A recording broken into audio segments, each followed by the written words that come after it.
Malam itu, gue cuma niat eksplor biasa. Sebuah rumah tua di ujung desa yang sudah lama kosong.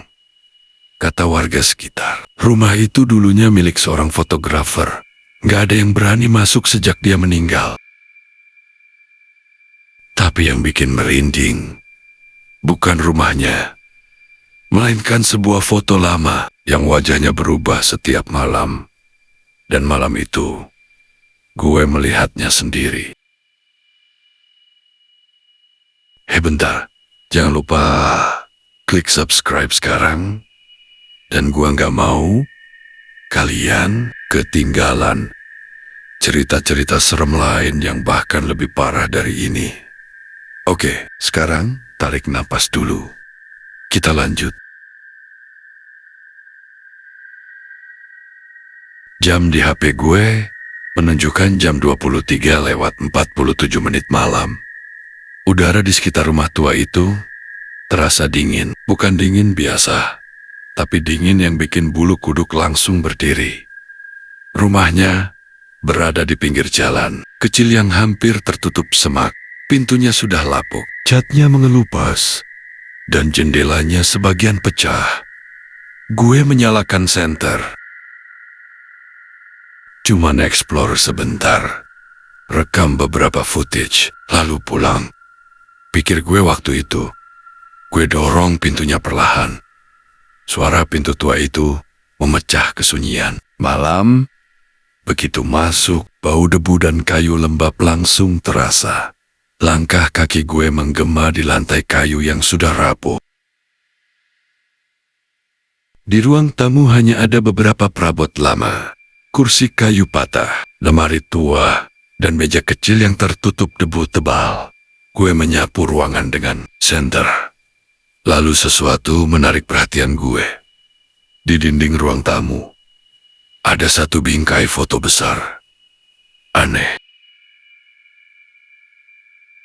Di rumah yang hampir kosong, hanya foto itu yang masih tergantung rapi. Gue mendekat. Debunya sangat tebal. Gue usap perlahan. Dan di dalam bingkai itu terlihat foto seorang pria tua. Mungkin sekitar umur 60-an, wajahnya datar, menatap lurus ke kamera. Tidak tersenyum. Di bawah bingkai ada tulisan kecil. Arman, 1987.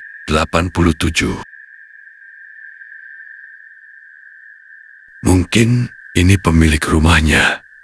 Gue sempat merekam foto itu beberapa detik. Lalu lanjut eksplor ke ruangan lain. Sekitar 15 menit kemudian, gue kembali ke ruang tamu. Tapi saat senter gue kembali menyorot foto itu, gue langsung berhenti. Ada sesuatu yang berbeda. Gue mendekat lagi. Perasaan aneh mulai muncul waka di foto. Itu seperti sedikit berubah.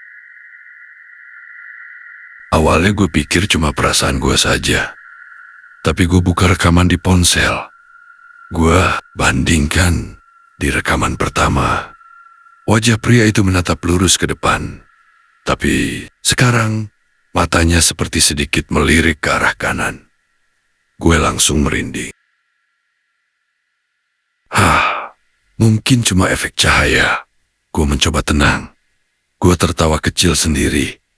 Kadang, kalau eksplor malam, pikiran memang suka main trik. Tapi, entah kenapa, gue jadi merasa sedang diperhatikan. Di sudut ruangan ada sebuah lemari kecil. Gue buka. Di dalamnya ada beberapa album foto. Lama, halaman-halamannya sudah menguning. Sebagian foto menampilkan rumah ini. Dari zaman dulu, ada juga foto keluarga.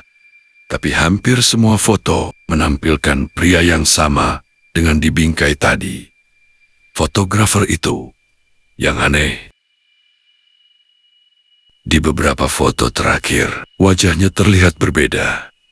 Awalnya normal, lalu semakin ke belakang. Ekspresinya makin aneh. Matanya terlihat kosong. Senyumnya seperti dipaksa. Dan di foto terakhir, Dia berdiri di ruang tamu rumah ini, tepat di depan bingkai foto yang tadi kulihat. Seolah foto itu sudah ada sejak dulu. Gue merasa tidak nyaman. Jadi gue memutuskan keluar sebentar untuk ambil udara. Gue kembali masuk ke rumah. Begitu melewati ruang tamu, senter gue kembali menyorot bingkai foto itu. Dan kali ini, gue benar-benar membeku. Wajah di foto itu tidak sama lagi. Sekarang pria itu tersenyum, padahal sebelumnya wajahnya datar. Senyumnya tipis, tapi cukup untuk membuat jantung gue berdetak kencang. Gue buru-buru membuka rekaman lagi. Di video sebelumnya jelas, dia tidak tersenyum. Gue berdiri di depan foto itu beberapa detik. Suasana rumah terasa semakin sunyi. Lalu tiba-tiba, ada suara dari lantai atas. Padahal rumah ini kosong. Gue mengarahkan senter ke tangga. Gelap, sepi. Tapi suara tadi jelas sekali, seperti langkah kaki. Dengan ragu gue naik tangga. Setiap langkah membuat kayu tua berbunyi. Di lantai atas ada 2 kamar. Yang pertama kosong, hanya kasur tua dan jendela pecah. Yang kedua, lebih aneh. Kamar itu penuh peralatan fotografi lama, tripod, lampu studio, dan kamera analog besar. Di meja ada buku catatan. Gue buka. Isinya seperti jurnal. Tulisan tangan yang sudah memudar, tapi masih bisa dibaca. Di halaman pertama tertulis, aku menemukan cara untuk mengabadikan sesuatu yang lebih dari sekedar gambar. Halaman berikutnya, setiap malam, wajah di foto itu berubah sedikit.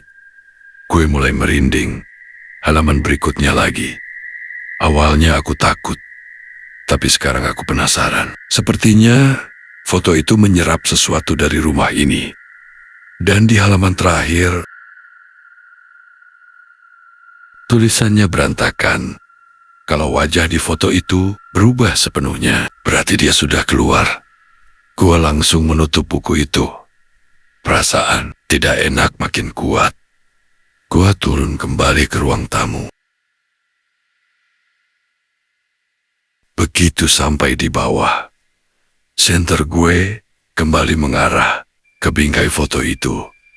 Dan saat itu, lutut gue hampir lemas. Wajah di foto itu berubah lagi. Senyumnya sekarang lebih lebar. Dan yang paling menyeramkan, matanya tidak lagi melihat ke samping. Matanya menatap langsung ke arah gue. Gue mundur 1 langkah. Jantung gue berdetak sangat cepat. Gue merasa seperti sedang ditonton oleh sesuatu yang seharusnya hanya ada di dalam foto. Gue memutuskan untuk keluar dari rumah itu. Cukup eksplor malam. Kadang memang aneh, tapi ini sudah terlalu jauh.